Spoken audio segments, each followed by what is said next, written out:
Hello everyone, today I'm going to be showing you two games played by the world champion Domaraju Gukesh back in 2018 and 2019, I believe, when he was obviously not the world champion. But what I found really interesting about these games is that they're both advanced Caro Kanns, but Gukesh plays them in such an aggressive manner. And I think that we have a lot to learn from the games, and also they're just interesting games. So let's go into it. In this game, Gukesh is actually playing against Alexandra Kostenyuk, who I think is... I'm not sure she's the world champion, women's world champion right now, but she's certainly like up there. So, okay, Gukesh is the underdog in this game, I suppose. We have an advanced Caro Kann with bishop to f5, knight to f3, the short variation, which is more dangerous than it looks. Do not be too fooled by it. But I think the way that Gukesh plays against it is really nice. So he goes bishop to e2, pawn to c5, and this is generally what you do. Like, once you get the bishop outside the pawn chain in the advanced Caro Kann, you get this pawn triangle in the center, you push for c5. We'll see in the next game that he actually, I believe, plays knight to e7 first, and then plays for c5 later. But you can go for c5 immediately as well. And white shouldn't really be taking this. You can see the evaluation loves this position for black, and it should be clear why. Black has two central pawns, white has one. Black's bishops are fantastic, and white's are not really all that impressive. So, of course, Kostenyuk doesn't take. She goes bishop to e3, which is a tricky line, actually. And here, I actually showed in a video I did the other day on, it was like the top 5 dirtiest Caro Kann traps, that after queen b6, there's a really cool trap that white can play, which is just the best move actually with knight c3, and taking on b2 is super, super dangerous for black, so check that out if you're interested.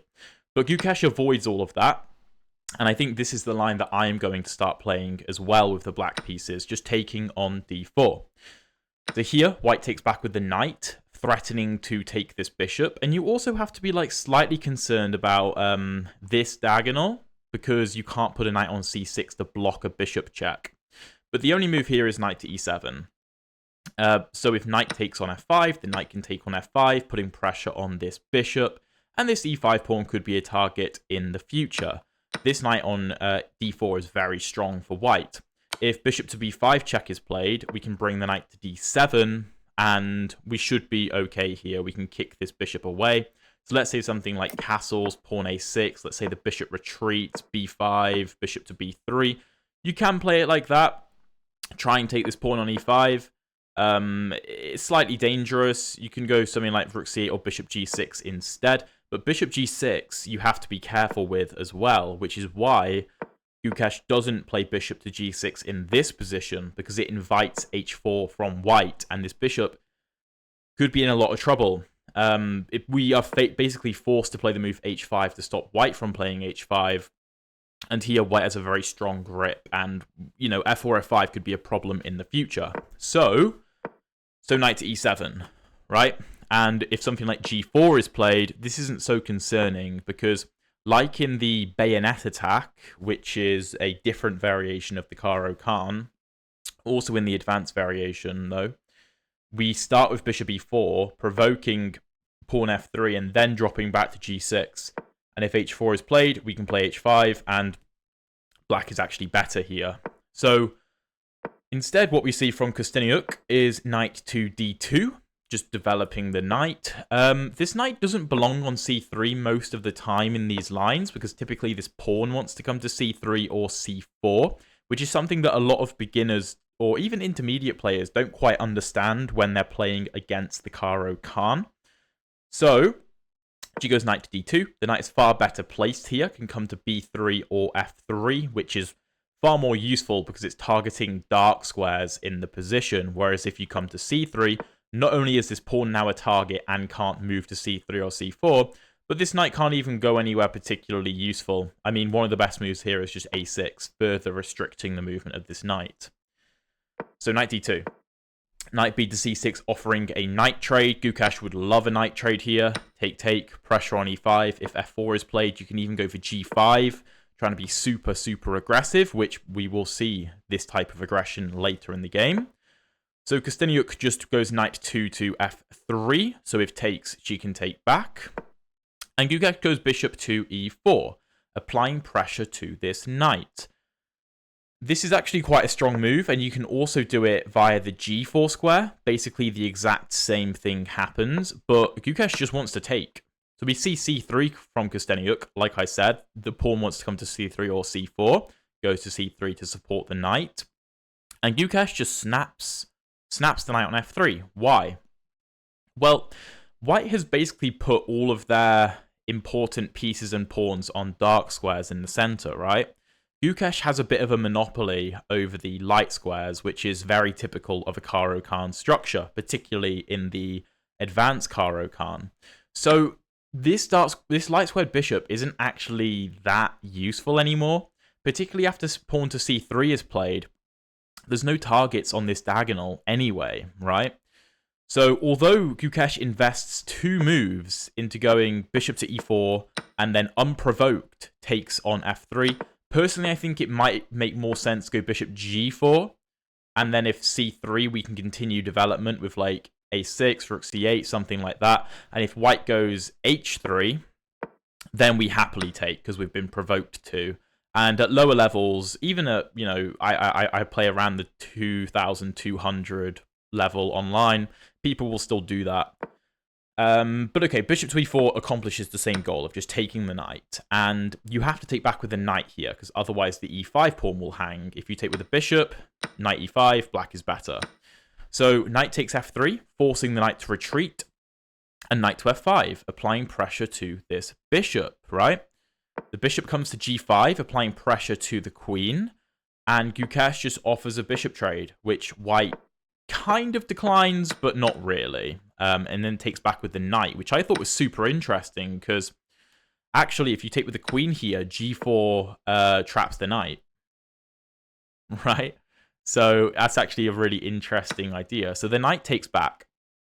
And this knight on e7 is actually a really good piece. I mean, if this pawn doesn't come to h5, the knight could come to g6 to apply pressure, or even try to jump into f4, which would be a beautiful square.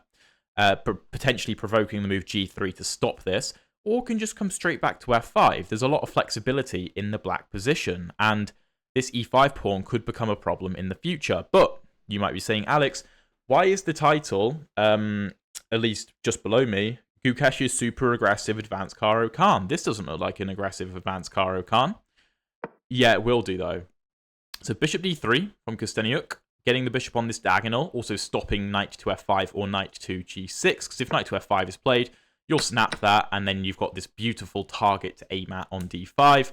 Queen d3, castle queenside, apply a ton of pressure, c4 at the correct moment will be lovely. So queen c7, applying pressure to e5. Queen e2, defending e5, and Gukesh castles queenside. Queenside, not kingside. If you castle kingside, h5, and then I guess like g4, g5 could actually be a big problem. This bishop is really, really strong. So Gukesh goes queenside, and Kosteniuk actually makes an inaccuracy by going kingside because of one particular move, pawn to g5. Now Gukesh delays it. He goes king to b8 first, which is perfectly reasonable. And what can often be deceiving about these types of structures in the Caro Kann, where black castles queenside, is it looks like because we have no c-pawn, white can try and blast open the c-file and cause us some problems, right? Which is part of the reason why you go king b8, to get off of the c-file. And I've played this kind of idea myself before. But if c4 were to be played immediately, for example, you can actually just take. And it doesn't really matter that the c-file opens up, because what's more important is that we control the d-file, and e5 is still weak. You know, this pawn isn't coming to f4 anytime soon, because where is this knight going to move to? So the engine here, it likes g5, but it also likes to move like knight d4, trying to force a trade, pressure on the bishop. If the bishop retreats to b3, let's say, rook h4 could be a move, rook hd8 can be a move, the knight can hop into f5. White's center isn't all that strong. So it's honestly not that big a deal that the c-file is open. I mean, if a move like rook c1 is played, you can block with the knight, but realistically, I think a move like queen a5 makes more sense, just moving the queen out of the way. And then what is white doing on the c-file? Nothing. So Kosteniuk goes pawn to b4, trying to get pawn b5 in. A really big mistake here would be a6, by the way. That would be a horrific move because you'd be creating a hook for a4 and then pawn to b5. So let's say pawn a4, you try to attack white, b5, and white's attack lands much more quickly than black's attack. So you want to keep these pawns right where they are, at least for now. So g5, launching an attack at the white king. And you can see why this is so aggressive now. If white takes, h takes, and let's say tries to take here with the knight, then that hangs the e5 pawn. f7 is defended, and you can already see how there could be major problems for white on the h2 square. So white doesn't take. White counterattacks with pawn to b5, forcing Gukesh to move his knight. Now in this position, the best move is knight to a5, trying to clamp down on the c4 square. I've personally played this type of idea before in my own games. When you castle queenside in the advanced Caro Kann, you're trying to attack on the king side, and you kind of use this c3 pawn as a weakness by trying to stop it going to c4. So if c4 is played, you can just take. The knight is really stable, and in some positions you can even go b6 to make sure the knight is perfectly fine on the a5 square. And again, you can use the d file, you can use the d5 square for the knight, e5 is still weak. But Gukesh goes pawn to g4, offering up his knight on c6 to take on f3 with tempo on the queen, forcing queen takes. And then after knight takes c6, f7 is defended, e5 is under attack, the g file is wide open, and the c3 pawn is still a weakness. So Kosteniuk doesn't go for that. She plays the best move, knight to d4, offering a knight trade. And here, again, Gukesh should play knight to a5, trying to clamp down on c4. So let's say knight to a5, and white can take this pawn on g4. It's technically the best move.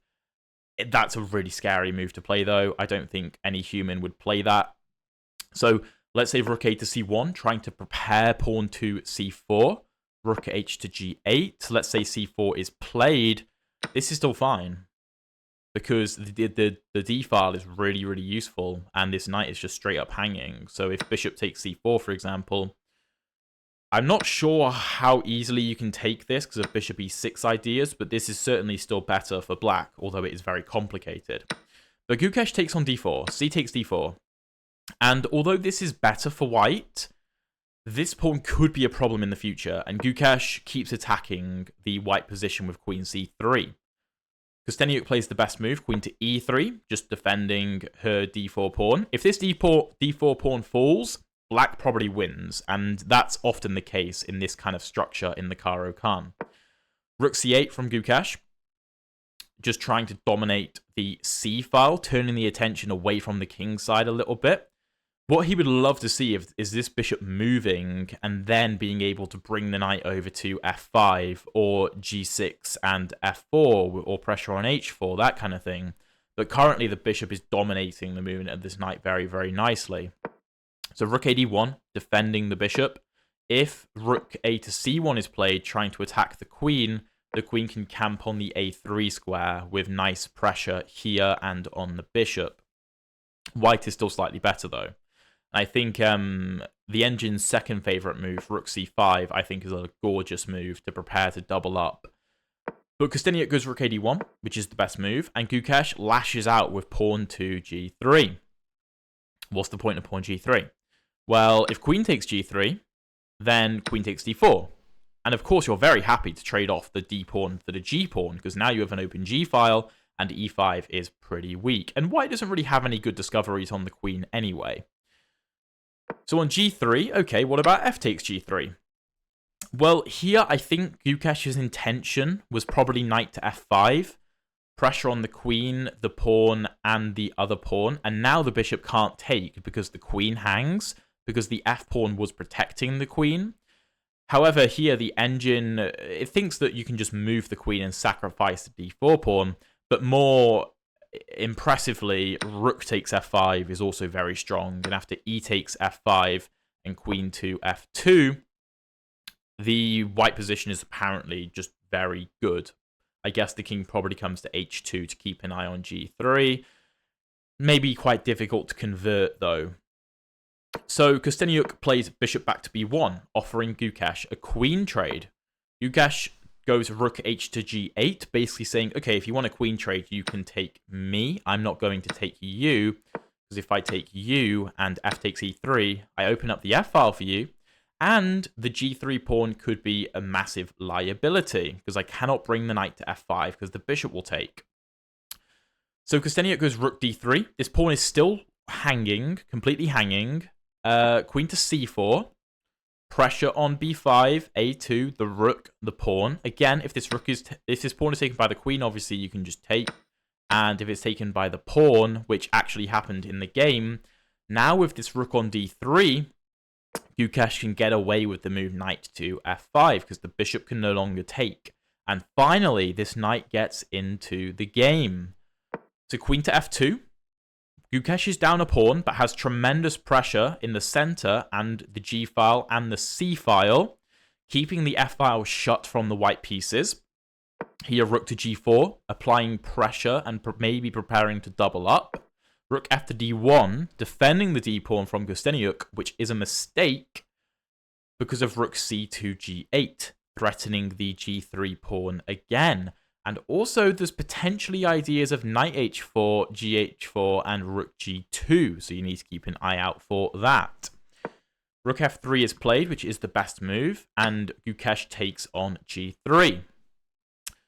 In this position, Kostenniuk has to find the move bishop to d3, attacking the queen, and after the queen moves to a4 with pressure on the rook, she has to find rook to d2, defending here and here, I guess. It looks a bit strange. Here, knight to e4 is very powerful, forcing takes and takes. And that's actually wrong. You're supposed to take on g2 first. And after queen takes, rook takes, king takes, pawn takes, if rook takes f7, you have e3 trying to break through. But Kostenniuk takes on f7 first. And in this position, the apparent problem is the move knight to f5. Now, why does throwing in after knight g3, why does bishop to d3, queen a4, and rook d2 change anything? So after knight to f5, it's apparently now different, because after bishop f5, rook g2, queen g2, rook g2, king g2, ef5, rook f5, this is a different scenario to what we get in the game, which we will just check. Let me highlight that move quickly, just so I remember it. What happens in the game is after rook to f7, knight to f5, bishop f5, rook g2, queen g2, rook g2, king g2, there's queen e2. And that's the big difference. If this rook is on d2, which it is in this position, and the queen is over here rather than on c4, there's no queen to e2. Difficult to find. I would assume they were probably quite low on time as well. But Gukesh finds this very nice combination. Has a queen versus a bishop and a rook and an extra pawn.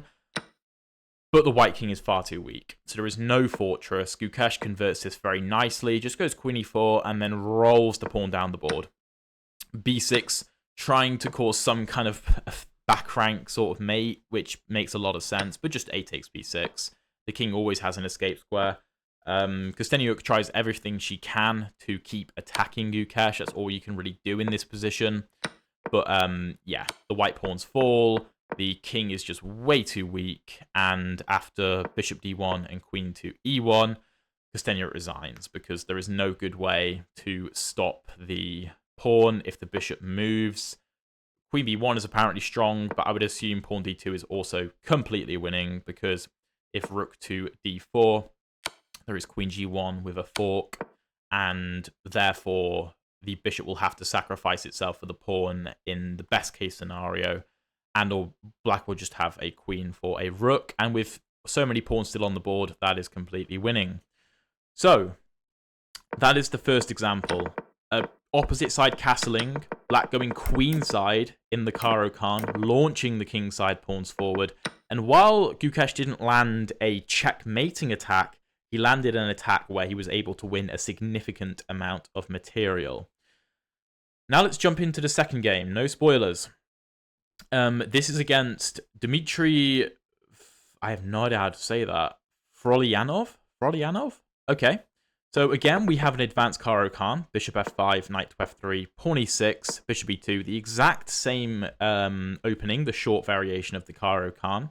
In the previous game, Gukesh played pawn to c5. In this game, he goes knight to e7, which obviously he played very soon after in the previous game anyway.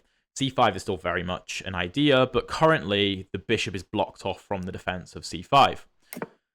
So castles. The engine here, by the way, still likes c5, because if this is taken, knight e2, c6, opening this up, the knight can come to d7. White can't really defend both pawns anyway.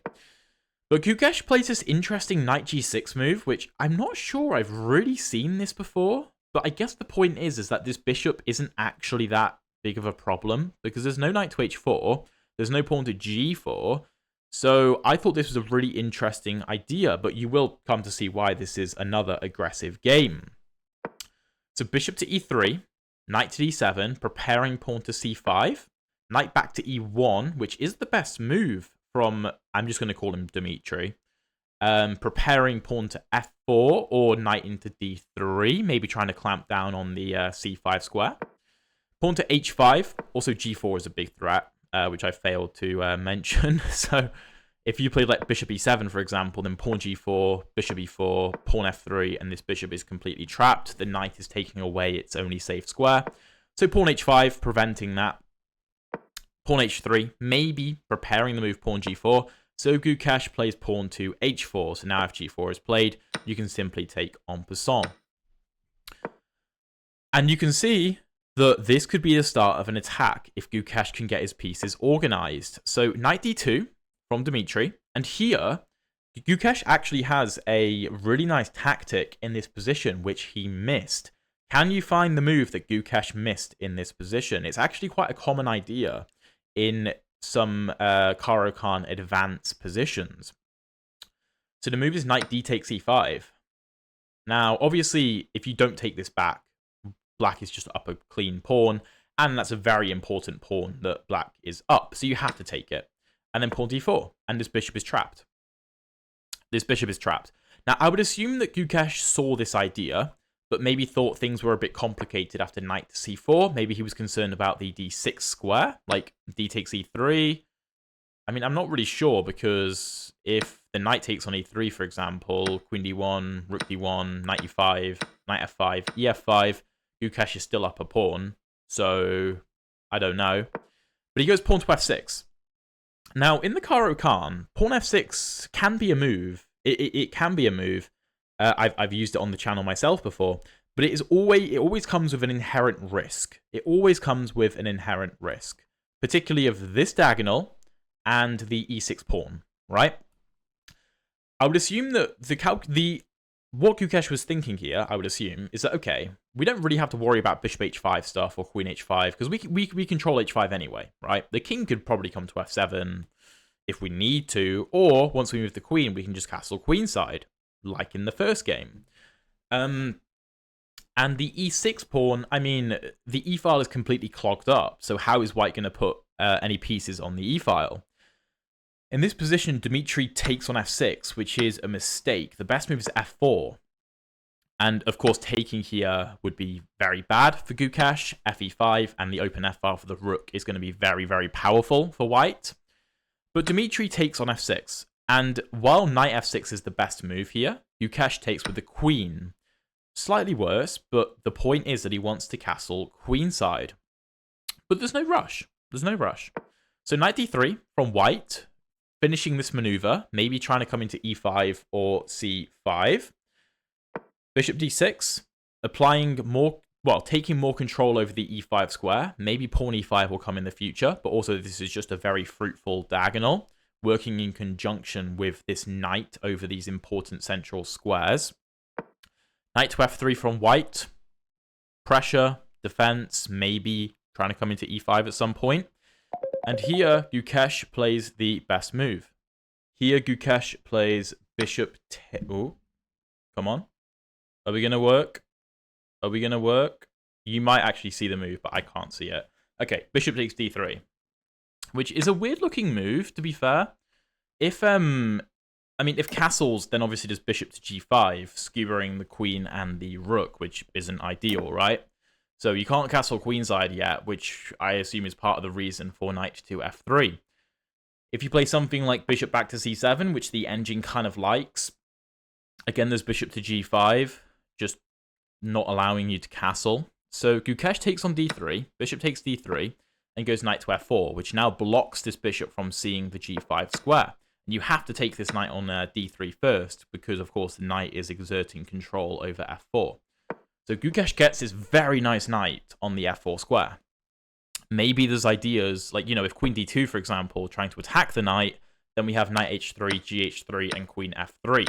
So it's not very easy for Dmitry to get rid of this knight. And if you take this knight, which is actually what he played, then bishop takes. And queen takes looks very tempting, because it's like, oh, if this knight moves, then we can mate on g2. And if we get g5, g4 in, then we're going to win. But white has very quick counterplay on the newly undefended pawn on e6, where the queen was defending. So you'd either have to drop the queen back or try to sacrifice the pawn. But, I mean, if g5, queen d2 offering a queen trade, and this queen is going to get kicked off of this diagonal. So bishop f4 is the best move, and g5, g4 is on the way. Obviously, the downside is that e6 is quite weak. So c4, and we see again that this c pawn in these advanced Caro Kanns normally comes to c3 or c4. In the previous game, we saw the pawn coming to c3 and eventually taking on the d4 square, whereas in this game, we see the pawn coming to c4, trying to break apart black's pawn structure. Here you can actually take, although after bishop takes, I don't really love this for white. I mean, like rook e1, the point is to go e5. It does massively open the center up, though. So I personally prefer Gukesh's move of castling queenside, because if this is taken, you take back with the e-pawn, your structure is brilliant. Obviously, white is going to play for b5, b4, b5, trying to open up the c file or the b file. But after something like b4, king ba, if b5 is played, you can just go c5, just bypassing the pawn. And if takes, knight takes, bishop's under attack, knight's coming into e4. So let's say like bishop c2. d4 is a move, but knight e4 is also very nice, where you can't take this because d takes just ends the game, right? Queen's under attack, knight's under attack. And if something... I mean, obviously knight d2, you lose the knight, but let's say you didn't. Let's just say the bishop was back on c7. This is still completely winning for black, because you're just going to go for checkmate, and this knight can no longer defend the h2 square. So, Dmitry goes queen b3, applying pressure to b7 and applying pressure to d5, although d5 is very well protected. g5 from Gukesh, trying to crash through with g4 and h3. cd5, ed5. Now the structure is very, very nice. And now there's no pawn b4 either. Also, d4 could be quite weak. So queen back to c2, maybe preparing bishop to f5 to try and control g4 and pin the knight to the king. Also, b4, b5. Rook h to f8, stopping bishop to f4. Now, I would assume if king b8, then the idea is to bring the bishop to f5. It's not the best move, but it is a move. Rook a to e1 first is apparently better. But okay, we have cd5, ed5, queen c2, and rook d2 rook h to f8. And again, g4 and h3 is still on the way. So we have pawn b4, trying to counterattack, bishop back to c7, preparing queen to f4, or queen to d6, threatening rook takes f3, g takes f3, and queen h2 checkmate. So you have pawn b5, which is a mistake because of queen d6. The best move is rook f to e1. And now with queen to d6, bishop to f5. Yeah, so the idea is to try and get the bishop to g4 or to block off the f-file, which I think is really, really nice. But b5 from white. If this is taken, then bishop takes, and there's a good amount of pressure on the queen side. King b8 in black is still slightly better. But queen d6 is just, I mean, it's pretty cut and dry. You're going to take the knight and then deliver checkmate. So bishop f5. is now played, trying to shut this off. But now things are different. Can you find the combination that Gukesh found in this position? Basically, everything is better for white here.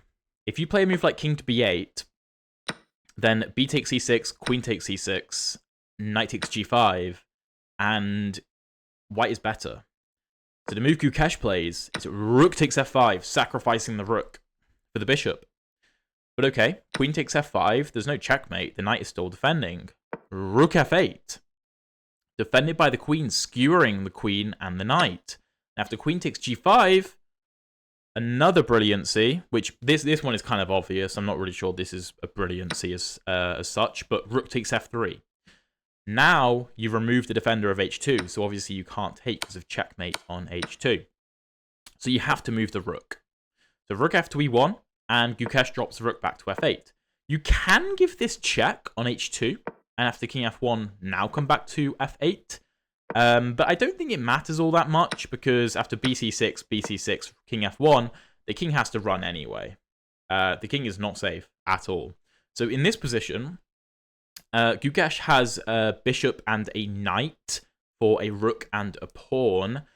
His king is not all that safe. White also controls the e file and could control the b file rather easily. But if the queens come off the board, this is going to be completely winning for Gukesh. So let's say queen f4 was played, and we have queen f4, bishop f4. Here, rook e6 is supposed to be quite strong because white takes full control of the e file. So wait, maybe the engine prefers queens on the board? I'm not sure, actually. So anyway, no, it likes queen f6. Okay, queen f6 is just a better way to trade queens. Oh, because the knight takes, and then if, like, the rook infiltrates, king d7, if double up, I assume knight e4, and now this is quite nice. So you just have to trade in a correct manner. But basically, if the queens come off, black is going to be pretty winning. Gukesh goes queen a3, which is a bit of a weird move, I have to say. Applying pressure to a2, but, like, you don't really want to be taking the a2 pawn anyway. Dmitry plays the best move, queen to g6, applying pressure to the c6 pawn. Taking on h4 is kind of irrelevant, and also just completely losing because of bishop to g3, which is a really, really nice move. Oh, that must be why queen a3 was played, to defend the bishop. Ah, right, that would make sense. Okay, that's really sneaky. That's really sneaky. Although in my eyes, queen f6 is a far easier move to play, just defending like this, and probably forcing the queen back. But okay, I'm not the world champion. So queen g6, queen b2, applying pressure to a lot of different squares. f3 is one of the only moves, trying to take the pressure off of the f2 square. Queen b5 check, king g1, queen b6. And this is a mistake because of rook a to d1. Although even after rook a d1, this still looks great for black, which was played by Dmitry. Bishop e5, which is a really cool move. The pawn obviously can't take because of the pin on the king. And if the rook takes, then just knight takes. And again, you can't take because of this. And it's still not done because of queen h6, knight d7, queen h4, and the r3 connected past pawns, but the king is rather weak. So after bishop e5, white plays king to h1. Gukesh now retreats the bishop and is worse. He apparently has to take on d4, and after rook d4, queen c6, king d8, queen a8, king c7, rook c1. This is like crazy. King d6, queen c6, king e7, rook e1, king d8, queen a8. I think this is just a draw. Because you just go around in a really strange circle. After rook e1, the only way to not draw would be to go knight e5, which is a very daring move. So, although the engine says bishop takes d4 is best, and that this is worse for black, bishop d4 looks like a draw. So, okay, Gukesh brings the bishop back to c7. Rook e7 is played. Rook e6 is apparently better. Rook d8 is a miss, but I would also assume they're very low on time in this position. And even if the engine prefers it for white, it's always going to be easier to play with the 2 pieces against the rook. Oh, okay, my computer is frozen again. Brilliant, thank you very much. Okay, yes, so rook c1, and here the crucial move c5, because otherwise c6 is just going to hang. So c5, if this is taken with dc5, then queen g6. There is a queen trade being offered, and if white accepts the queen trade with queen b6, ab6, and does like dc5, bc5, these connected pass pawns are going to be pretty killer. I mean, there's going to be no way to stop them. So rook e6, attacking the queen, and here queen b2, basically the only move, because you don't want this to be, like, you don't want this to happen, basically. If you were to play like queen b7, for example, rook b1 is the best move protected by the queen, but even dc5, and here the only move would be knight to f8, and if you don't find that, you're dead lost. I mean, c6 is probably a problem, rook b1 is going to be a problem. It's, I mean, this king has protection, but it's pieces, not pawns. So queen b2, counter-attacking, rook b1, attacking the queen, queen d4, winning another pawn, so now Gukesh has a knight and a bishop for a rook, not a rook and a pawn, but that's not really important. The important thing is that these are connected past pawns now. So rook e8 offering a rook trade, queen f6 offering a queen trade, queen g8 declining, hoping for takes, but even after takes and takes, and something like bishop to d8, these pawns are just going to start rolling. And the white king isn't particularly safe either. I mean, the bishop on c7 was also cutting it off on h2, which could lead to back rank problems. But after queen g8, Gukesh plays queen d6, threatening checkmate in 1, rook d8, bishop d8, rook e1, and in this position, Gukesh plays knight to f6, attacking the queen, and Dmitry, I assume, resigned, but may have run out of time. I don't have the time stats or anything. But I would assume the reason he resigned is because after queen to f7, bishop c7 threatening checkmate, if you try to get the king out of there, I mean, like, check, here, check, here, takes, this is always going to be winning in some way or another, like, check here. Worst case scenario, you can even just go for this, and like, take, bishop g3, take, and because this is a dark square, this should be a winning endgame for black, although admittedly maybe a bit overly difficult, probably not necessary. But yeah, after the move knight to f6, white resigns. White is completely lost anyway. And yeah, I hope you enjoyed these games as not just a kind of game recap format, but if you do like that, please do let me know. But also because it's very relevant to the Caro Kann, which obviously I absolutely love. I have a Caro Kann course, first link in the description. You can get a free trial if you're interested. And yeah, I mean, I think it's really interesting games. Please let me know if you want to see more like this, and I'll see you in the next video.